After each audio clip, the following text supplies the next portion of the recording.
hello सांग मैंने आसतु आज आम के नड़िया सुखिला नड़िया के रस बाहर कर मुझे 9टा नड़िया नहीं सुखिला नड़िया मार्केट रू आनी एटा काटिकी तो ग्राइंडिंग करेंगे आपड़ चाहिए से पानी थी नड़िया भी करेंगे पानी टे कम तेल बाहर ये बेसी तेल बाहर तो मुझे ग्राइंडिंग करी 9टा नड़िया देखो केते सारा बाहर नड़िया ग्राइंडिंग कलापर तो आप फास्ट पानी ने गोटे कड़े चूल्हा बस पानी ने उषुम टे हो सारापर मुझे टे बेल गोटे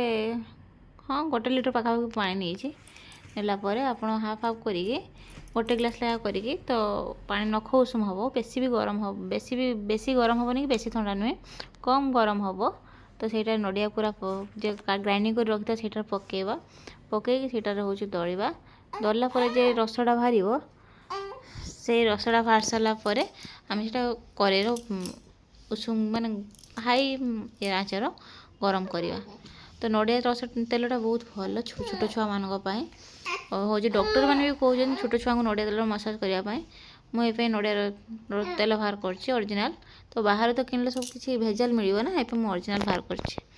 तो आपण भी हेयर भी लगे पारे छोट छुआ मान भी लगे पारे आपण भी बाहर करूँ छोट छुआ मान बहुत बेटर हम बाहर मिलूँ करी बसैले करीरा गरम है नड़िया रसटा देली